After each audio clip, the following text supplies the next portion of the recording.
the Columbia Workshop.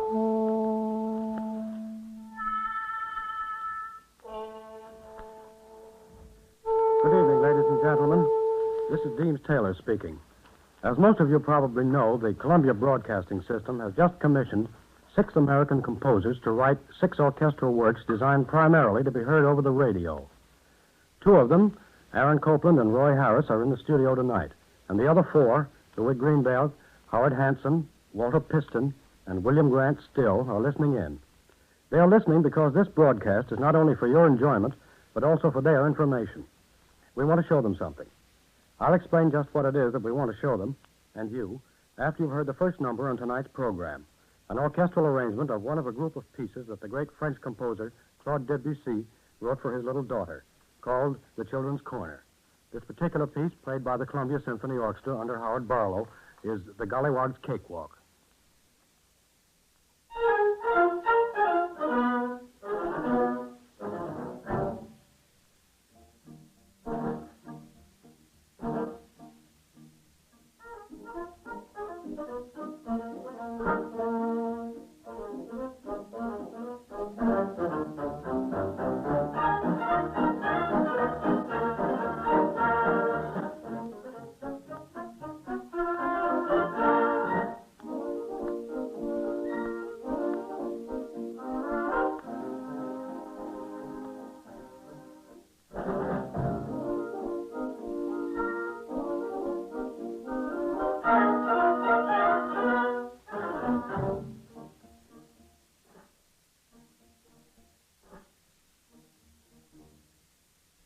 What you have just heard is Debussy's Gollywog's Cakewalk, scored for the average symphony orchestra for performance in the average concert hall. What we want to show you and the 6 composers of the Columbia Commission is that besides the tonal effects produced by traditional symphonic orchestration, there exists today a vast treasury of tone colors invented and developed by radio orchestras with which the average symphonic composer is unfamiliar. Perhaps I'd better define tone color. It's the effect upon the ear produced by combinations of instruments. For example, the sound of a number of stringed instruments, violins, violas, cellos, and basses playing together is one tone color. The sound of a group of brass instruments playing together is another. And the sound of woodwinds, flutes, clarinets, oboes, bassoons, still another. Besides these simple tone colors, there are others, more complicated and more subtle, produced by combining instruments of different families and by altering the manner in which the instruments are played. Now, radio, as I say, has produced a large variety of tone colors that are as yet unused in serious music. This development came about in a very natural way. The bulk of the music that you hear on your radio set is, for better or worse, dance music. Now, the average dance number is played on a broadcast or in a nightclub, consists of one popular tune, that is a strain of 8, 16, or 24 bars, repeated over and over. In order to counteract the monotony of this endless repetition, the radio or jazz band arranger tricks your ear by shifting the tune to various keys, or by playing it in various ingenious new combinations of instruments. Some of these combinations and effects are produced by variations in methods of playing. Others owe their existence to the peculiar mechanical conditions of broadcasting, whereby, owing to the fact that a player can step up close to the microphone with the rest of the orchestra in the background, he can produce solo effects that would be ineffective or even inaudible if played in a concert hall. Up to now, most of these new tone colors have never been used in serious music, and we think they might be. And so tonight we're going to play you 3 familiar compositions by 3 great masters. First in conventional symphonic orchestration, and then as rescored by a master of modern radio technique, Amedeo de Filippi. You have already heard part of the Gollywog's Cakewalk in the official orchestration by Mouton. And now before Mr. Barlow conducts Mr. Filippi's version, let me show you a few of his orchestral effects and the way they're produced. Early in the piece, for example, comes a brief passage for saxophones and bassoon, in which the instruments are blown in a peculiar way known as slap-tonguing, answered by the brass instruments, trumpets and trombones, played with what are called wah-wah mutes.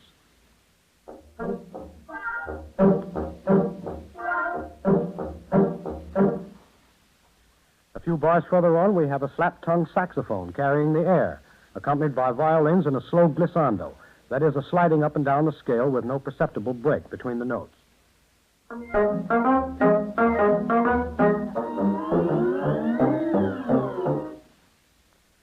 Now the saxophones take the melody, followed by the flutes and clarinets against the background of saxophones and brasses playing flutter-tonguing. This last is a method of playing wind instruments whereby the player vibrates his tongue rapidly, very much as you do when you're cold, you know, and you say brrr.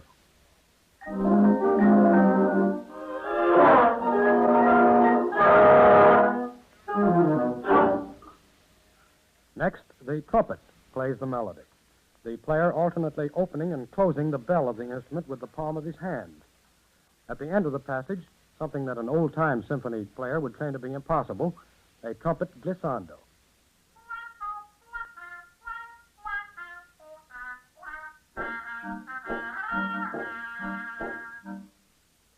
Now a short passage for woodwind and horns with a plucked string accompaniment. Any symphonic composer would write this, but what he wouldn't write is the ingenious rhythmic effect produced by the little wooden percussion instrument known as Chinese wood blocks or tempo blocks.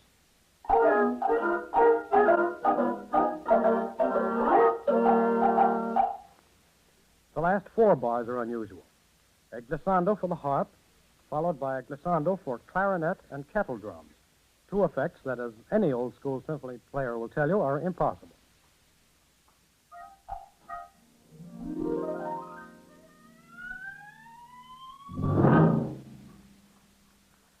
Now that we've analyzed a few of the effects, suppose we hear the whole piece. Debussy's Gollywog's Cakewalk, scored for radio orchestra by Amadeo de Filippi and conducted by Howard Barlow.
Now that we've heard a grotesque number, let's see what the radio orchestra can do with a lyric word. But before we get into that, let me go a little more fully into one effect that occurred at the very end of the Gollywog's Cakewalk, the timpani glissando. The timpani, or kettle drums, as they've existed in the symphony orchestra for nearly 2 centuries, are the only instruments of the drum family that produce a definite note that can actually be tuned. This tuning is done by tightening a series of screws around the head of the instrument, and as there are 8 of these screws, the tuning process naturally takes time. If you've been to a symphony concert, you've probably noticed the kettle drum player at the back of the orchestra apparently smelling his instrument during the soft passages. He isn't smelling them, he's tuning up and putting his ear close to the drum to see if he has the note right. And owing to this laborious process of tuning, there are usually 3 kettle drums in a symphony orchestra. Now, in recent years, an instrument has appeared on the market known as the pedal kettle drum, in which the instrument is tuned instantly, not by tightening screws, but by the pressure of the player's foot on a pedal placed at the base of the instrument. You won't find many of them in symphony orchestras, but almost every broadcasting station has one. On this new instrument, the player, for example, if he wants to play the notes F and C, instead of needing 2 drums, one tuned in F and one tuned in C, can play both notes on one instrument, like this. Not only that, but he can play a whole scale on one drum.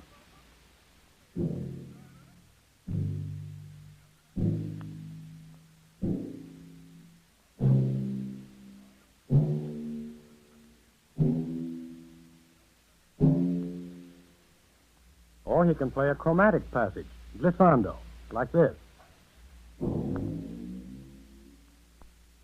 Now, that's what radio has done for one instrument of the orchestra.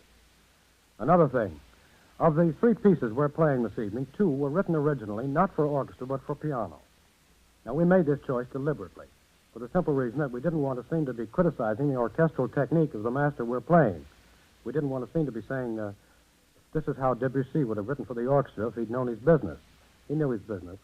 All we want to suggest is that there are some new orchestral tone colors available in addition to those that already exist.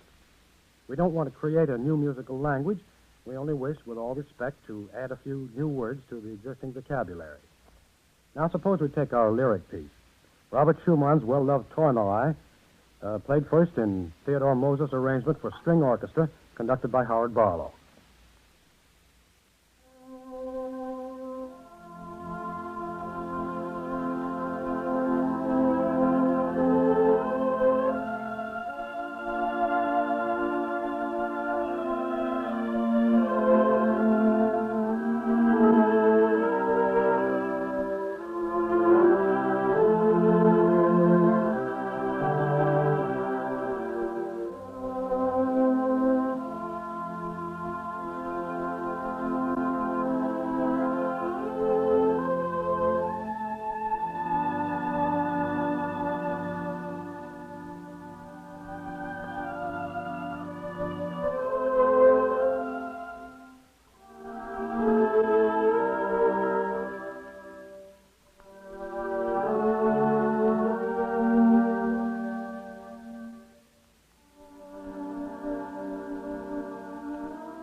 Now let's see what Mr. De Filippi does with Tourmaline.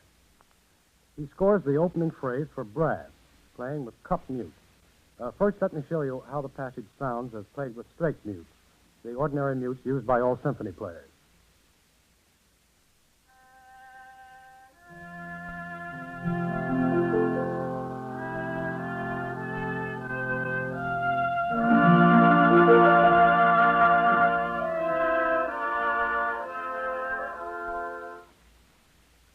Now, here's the same passage, played by the brass, using a mute that is familiar to all radio orchestras, the cup mute.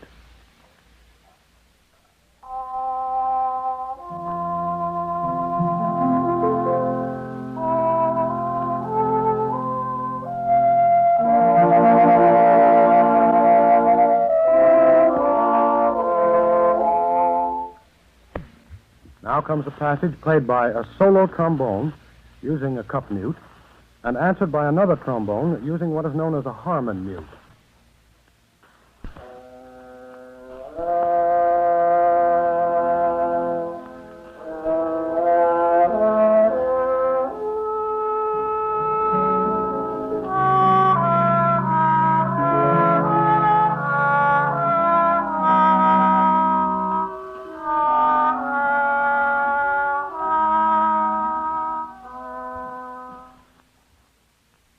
little further on, we hear the opening phrase again, this time played by a quartet of saxophones.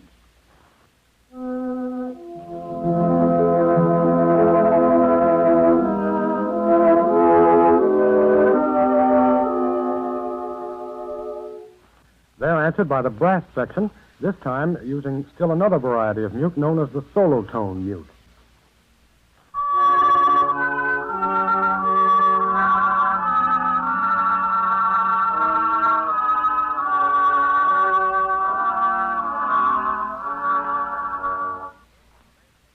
By the way, I'm assuming that you know that a mute for a brass instrument is a metal or fiber appliance that is thrust into the bell of the instrument, which lessens the volume of sound, but as you've heard, alters the quality of the sound. These different varieties of brass mutes are one of the important contributions to music made by the American jazz band and radio orchestra. Now we come to another effect, one that belongs solely to radio, the subtone clarinet. This is a tone produced by a peculiar method of blowing the instrument, which in a concert hall would be almost inaudible at a distance of, 15 feet. Thanks to the fact that in a broadcasting studio, the player can stand within a foot of the microphone, the tone is perfectly audible, even with an accompaniment of brass instruments, as you hear now.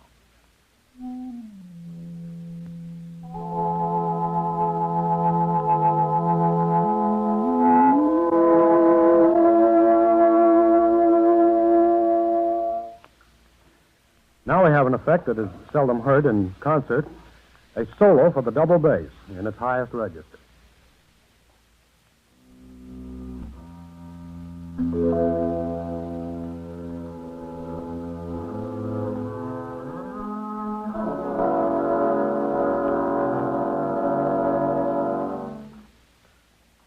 And now suppose we hear the whole piece.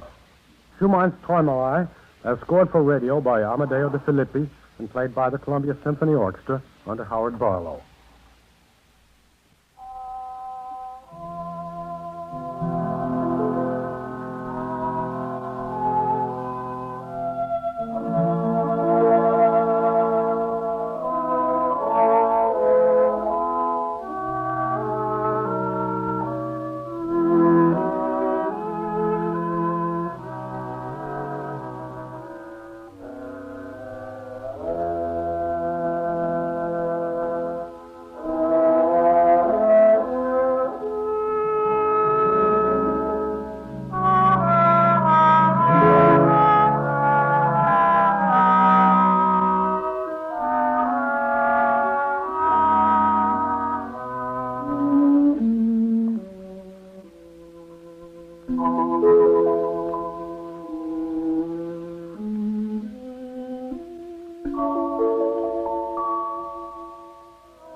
Let me make one comment and explanation.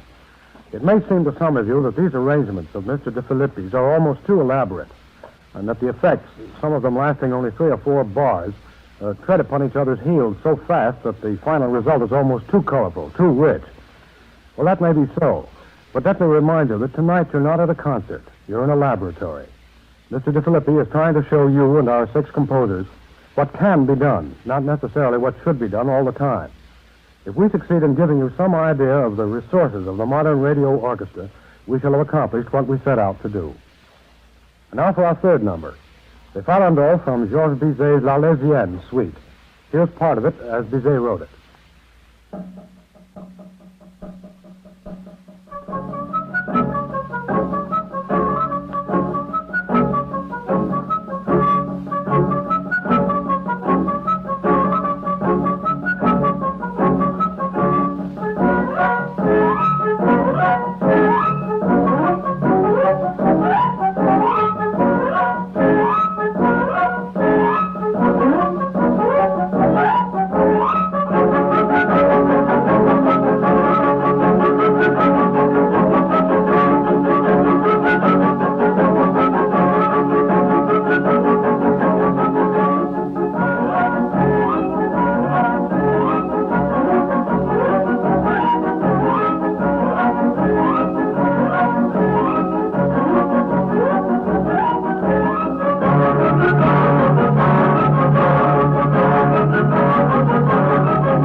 Now let us see how a modern radio arranger translates this music into orchestral terms.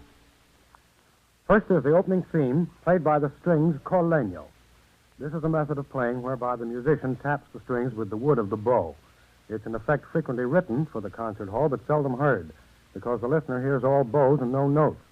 In the studio, with the players near the microphone, the notes are, as you hear now, perfectly distinguishable.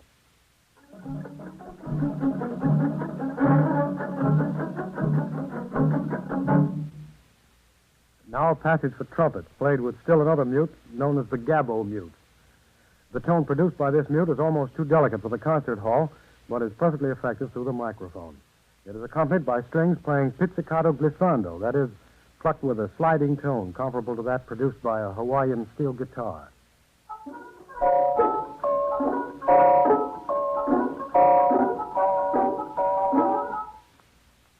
Next, a passage for brass instruments using cup mutes, this time playing short, detached notes.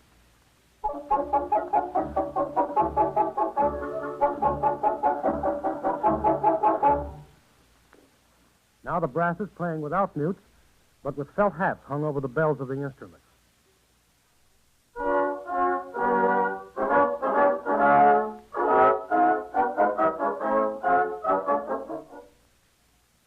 one solo that would be very difficult to make effective on the concert stage, but which is very much so over the microphone. A bassoon playing in its low register against an accompaniment of high muted strings in celeste.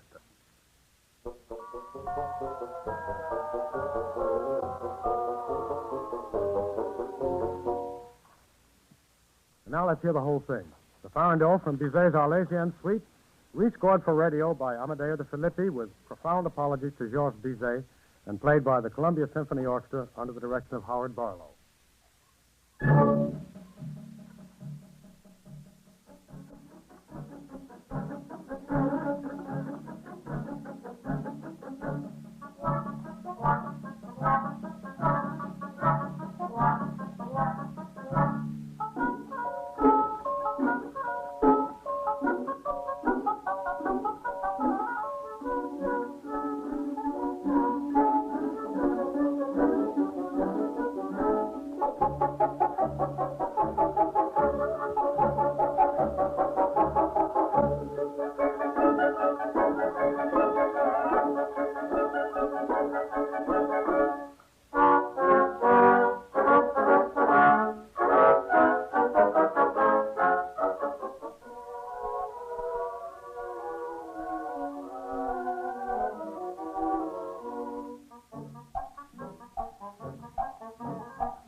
Tonight, the Columbia Workshop has brought you a special broadcast demonstrating the use of orchestral instruments developed by radio.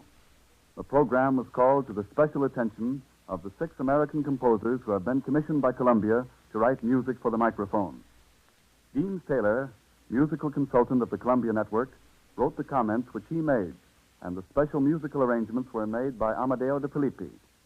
Howard Barlow conducted the Columbia Symphony Orchestra.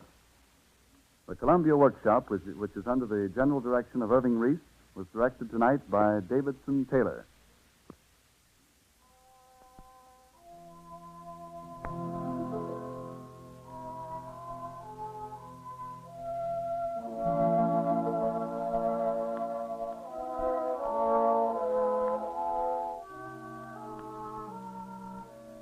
A recent Columbia Workshop program presented with a marked success a radio version of the first half of Hamlet. In response to the demands of listeners to that broadcast, the same director and cast will conclude the presentation of Hamlet on the workshop period next week at this same time. This is the Columbia Broadcasting System.